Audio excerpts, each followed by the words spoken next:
and you have nothing better to do. You've never been inside a casino before.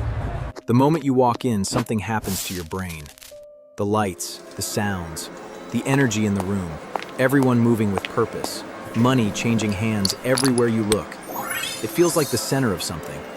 You sit down at a blackjack table with $60. Your friend explains the rules in 30 seconds. Hit, stand, split, double down. Simple enough. First hand you lose. Second hand you lose. Third hand you win. The dealer pushes $15 toward you and something fires in your chest that you've never felt before. Not just the money, the feeling. The moment between the cards being dealt and the outcome being revealed. That suspended second where anything is possible. You play for 3 hours. You walk out with $240. You came in with $60, and you're leaving with $240. And the whole drive home you can't stop talking about it. The hands you played, the decisions you made, the moment you doubled down on 11 and pulled a 9 and the dealer busted. You sleep well that night. You don't know that your brain just got introduced to something it's going to want again, and again, and again. You don't know anything yet. You just had a good night. Level 2, the weekend player. You're 21. You go to the casino most weekends now. Sometimes with friends, sometimes alone. It's just something you do.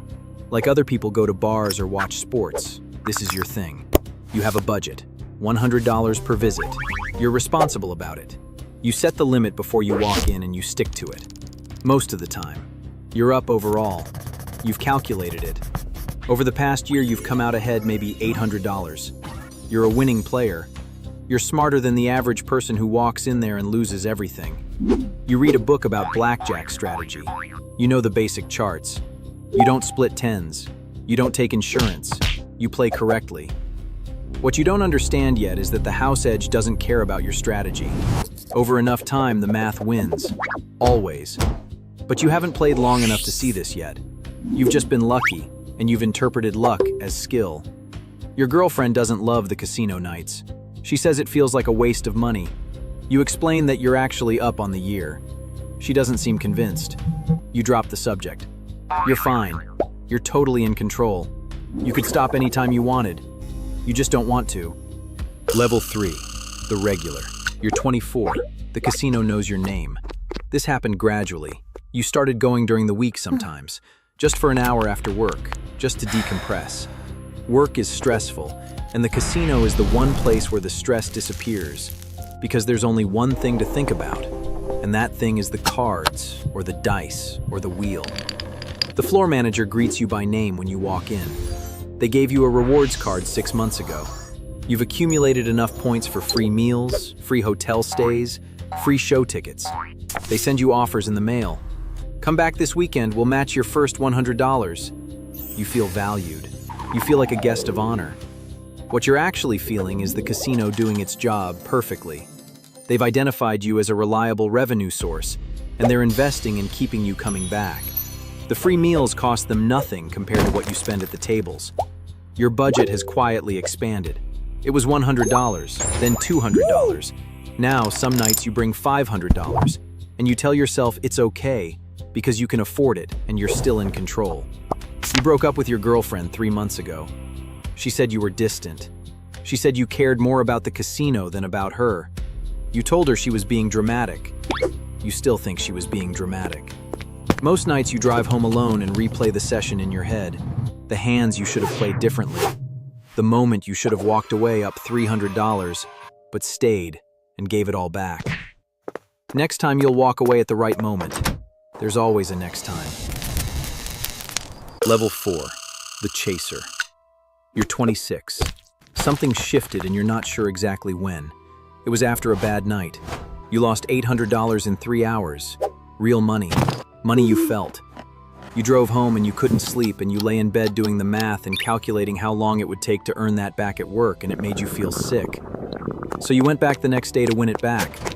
You lost another $600. And that's when chasing started. Not winning, not fun, not entertainment. Chasing. Getting back what you lost. Restoring the balance. Making the number go back to 0.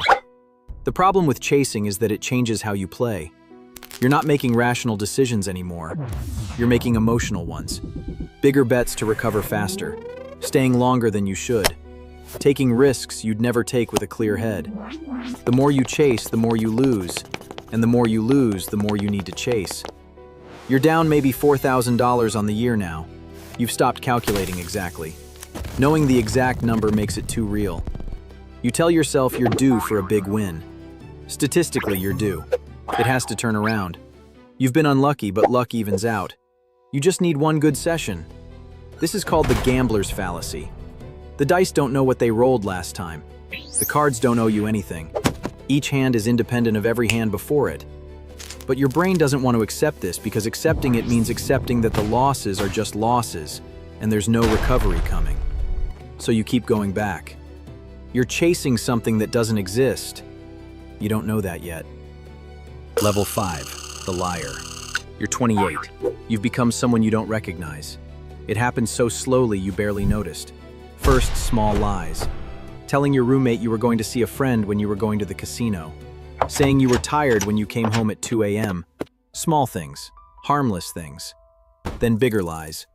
Your parents asked how you were doing financially. You said fine. You're not fine. You've gone through your savings. You have $6,000 on a credit card. You borrowed $1,500 from a friend for what you told him was a car repair. There was no car repair. You've started borrowing from your future to fund the present. Payday loans, credit card cash advances, high interest, short-term, desperate money. The kind of financial decisions that make a bad situation mathematically worse. You know this. You understand the math. You take the money anyway. The lying has become automatic. You don't even hesitate anymore. Someone asks a question and the lie comes out before you've decided to lie. Your brain has built new pathways. Protect the gambling. Remove the obstacles. Say what needs to be said. Your family has started to notice something is wrong. Not the gambling specifically, just that you seem stressed, that you're hard to reach, that you cancel plans, that you seem somewhere else even when you're present. Your mother asked you directly once, "Are you okay? Do you need anything?" You looked her in the eye and said you were fine. You'd just been busy with work. She didn't believe you. You could see it in her face, but she let it go because you're an adult and she doesn't know how to push. You drove to the casino that night and lost $700 and drove home at 3 a.m. and sat in the parking lot of your apartment for 20 minutes before you could make yourself go inside. Level 6, the addict. You're 30. The word addict doesn't feel like it applies to you, but it does. Gambling disorder is a recognized clinical condition. It affects the same brain pathways as drug addiction. The anticipation, the action, the reward system. Your brain has been chemically altered by years of this. The gambling isn't a choice anymore in the way it was at 19. It's a compulsion. The difference matters. Your job is suffering. You've been late 3 times this month. You called in sick twice after nights that went until 4 a.m. Your performance review was bad for the first time. Your manager asked if everything was okay at home. Your social life is gone. The friends you used to have, you've canceled on them so many times that they stopped inviting you. You owe 2 of them money you haven't mentioned repaying. It's easier to avoid them than to face that conversation. Your apartment is a mess. Not dirty exactly, just neglected. The kind of space that belongs to someone whose attention is permanently somewhere else. You order food because cooking requires presence of mind you don't have. You watch nothing on TV because you can't sit still long enough. The only time you feel okay is when you're gambling. Not even winning, just gambling. The action itself, the noise and the movement, and the complete absorption. 2 hours at a table and the debt disappears. The job disappears. Everything disappears. Just the cards and the moment. And then you walk out and it all comes back, heavier than before. You've thought about stopping, many times. You've set dates. Monday I stop. After this session I stop. After I win back what I lost, I stop. The dates come and go. You find reasons. One more session. One more chance to get even. You're not getting even. You're getting worse. Level 7, the debtor. You're 32. The number is $47,000. That's what you owe. You finally added it up because you had to, because a collection agency called your workplace, and your manager pulled you into his office and you had to explain something. You didn't explain the full truth. You said you'd had some financial difficulties. You said you were handling it. He looked at you for a long time and said he hoped you were, because the company couldn't have collection calls coming to the office. $47,000. Credit cards maxed, personal loans, money owed to family members who gave it to you thinking it was for emergencies that don't exist. An online lending account at 28% interest that you opened at 2 a.m. 6 months ago. You haven't told anyone the real number. If you told your parents, they would be devastated. They're not wealthy people. They saved carefully their whole lives. The idea that you've destroyed your finances gambling would break something in them. You've started getting calls from numbers you don't recognize. Debt collectors. You let them go to voicemail. The voicemails pile up unlistened. The debt doesn't go away because you don't listen to the voicemails. The interest accrues every day whether you look at it or not. You still gamble. This seems insane from the outside. You're $47,000 in debt because of gambling, and you're still gambling. But the logic from the inside is straightforward. The only way out of this debt is a big win. The only way to get a big win is to play. Stopping now means accepting the debt with no way out. Continuing means there's still a chance. There's no chance. The math doesn't work. But you're past the point where math reaches you. Level 8, the bottom. You're 34. This is the bottom. You'll know it later. Right now it just feels like Tuesday. Your employer let you go 2 months ago. They were patient. They gave you warnings. In the end, the performance issues and the collection call and the unexplained absences added up to a conversation in HR and a box of your desk items and a handshake that felt like a door closing. You moved out of your apartment because you couldn't pay rent. You're staying with your parents. You told them it was temporary while you figured out your next job.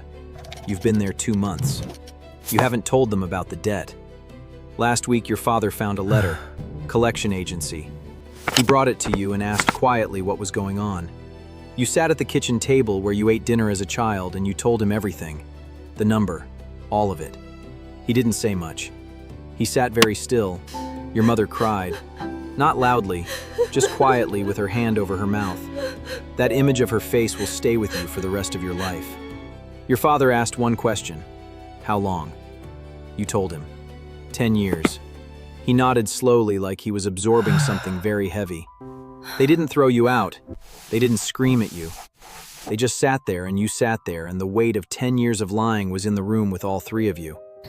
That night you lay in your childhood bedroom and stared at the ceiling and felt something you hadn't felt in years.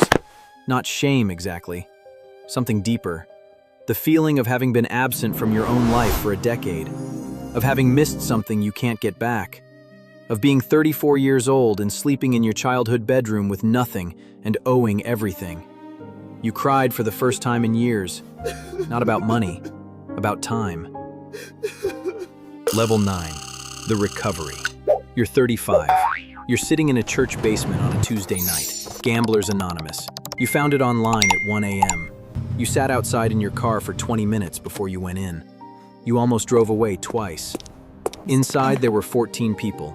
Different ages, different stories. They went around the room and talked about their weeks. When it was your turn, you said your name and said you were a compulsive gambler and hadn't gambled in 11 days. Someone said good. Just good. Like 11 days was real and worth saying out loud. Recovery is not what you expected. It's not about not gambling. It's about everything else. The anxiety gambling was medicating. The shame it was drowning out. The relationships you have to rebuild. The debt you face one payment at a time without running. You got a warehouse job. Physical, simple, honest. You come home tired in a way that helps you sleep. The urges still come. The wanting never fully disappears. You drive past a casino and something pulls. What changes is the space between the urge and the action. That space gets wider. Wide enough to make a different choice. Some days the space is wide. Some days it's very narrow. You go to the meeting on Tuesday either way. Level 10, the survivor. You're 42. The debt is gone. The day the balance hit zero, you sat in your car and felt something you couldn't name. Not joy, something quieter. The absence of a weight you'd carried so long, you'd forgotten what standing straight felt like. You got married at 38. You told her everything on the first date before it could become something you hid. She called 3 days later and said she wanted to see you again. You have a daughter now. She's 3. She just knows you as her father. The one who reads to her at night and makes pancakes on Saturday. You still go to GA. Sometimes a new person walks in and you can see yourself in them. You don't give advice, just presence. Just someone who was where they are and found a way through. You're not cured. You don't graduate from this. It's present tense every day. Some nights you dream about gambling. You wake up and hear your daughter breathing on the monitor, and your wife sleeping next to you, and the dream goes back to wherever dreams go. You think about the 19-year-old walking into that casino with $60 on a Friday night. How ordinary that moment was. How it didn't feel like a beginning. Maybe you'd just sit with him, not say anything. Just be there so he wasn't walking in alone. You can't go back. You can only be here, alive, present in your own life in a way you weren't for 10 years. And now you want to say to everyone watching this, never gamble. It starts as a Friday night and ends as a decade of your life. That's everything. If this hit you, subscribe and like. It helps the channel grow.